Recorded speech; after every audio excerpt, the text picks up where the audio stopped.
Good evening. This is Santa Claus on August 29, 2025, bringing you today's news from around our beautiful world. My, how quickly this summer is passing, and I noticed that on this day in history, Michael Faraday discovered electromagnetic induction in 1831, a discovery that has brought light and warmth to so many homes. What a blessing innovation can be when it serves humanity. I'm afraid our farmer friends in America are feeling quite worried these days. At the Farm Progress Show in Illinois, farmers like Scott Metzger are pulling back on spending as they face low crop prices and trade tariffs. The agricultural sector is experiencing what Scott called a pretty nasty market. My heart goes out to these hardworking souls who tend the land and feed us all. We must remember that when farmers struggle, our rural communities struggle too. Now, turning our gaze to Washington, there's quite a concerning situation unfolding with President Trump attempting to fire Federal Reserve Governor Lisa Cook. This unprecedented move has created uncertainty in global financial markets. You know, in my workshop at the North Pole, we've learned that stability and independence are important values, just as the Federal Reserve has operated independently to keep inflation low and economic growth steady. I do hope wisdom prevails for the good of all people who depend on a stable economy. Meanwhile, across the globe in Thailand, Prime Minister Paetongtarn Shinawatra has been removed by the Constitutional Court for an ethics violation. She becomes the sixth premier from the Shinawatra family to be dismissed by military or judiciary. The people of Thailand now face political uncertainty as parties scramble to form a new government. Let us keep them in our thoughts and prayers as they navigate this challenging transition. In eastern Ukraine, a water crisis continues in Russian-held Donetsk, with residents forced to queue at water trucks for this basic necessity. Water, such a precious gift that should be available to all God's children.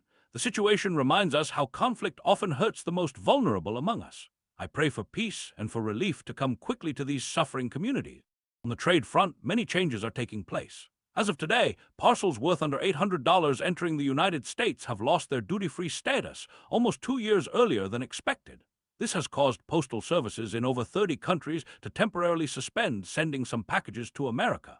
These changes will affect many small businesses and everyday people exchanging gifts across borders. There's also concerning news about Russian surveillance drones flying over routes used to transport military supplies through eastern Germany. This appears to be part of a broader campaign that has included sabotage attempts across Europe. We must always be vigilant against actions that could spread conflict further. In the Middle East, tensions continue to escalate. Israel reportedly conducted strikes in Yemen that killed the Houthi Prime Minister, Ahmed al-Rahawi, and Turkey has announced it will bar Israeli vessels from its ports and restrict its airspace. Oh, how my heart aches for peace in that troubled region where the Prince of Peace once walked. Elsewhere, French unions have called for a strike on September 18 to protest Prime Minister François Bayrou's budget plan. The French quote of the day mentioned unprecedented brutality in these budgetary measures, reminding us that economic decisions deeply affect workers, the vulnerable, retirees, and the sick.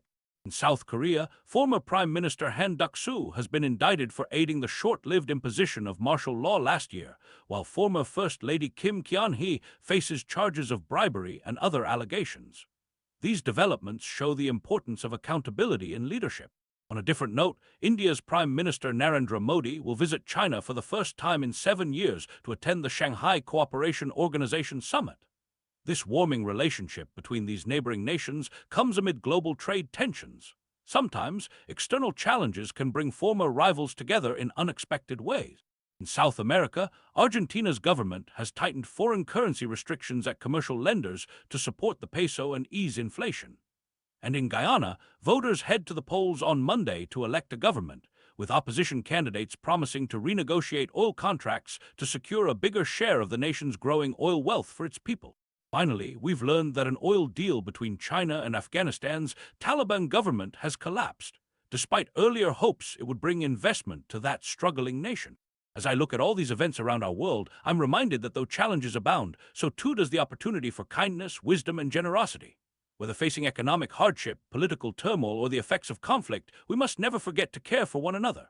Remember, my friends, that even the smallest acts of goodwill can bring light to someone's darkness. From my heart to yours, this is Santa Claus wishing you peace and goodwill on this August evening. And I'll note there won't be a news digest on September 1st in observance of Labor Day. A good time to remember and appreciate all who labor to make our world a better place.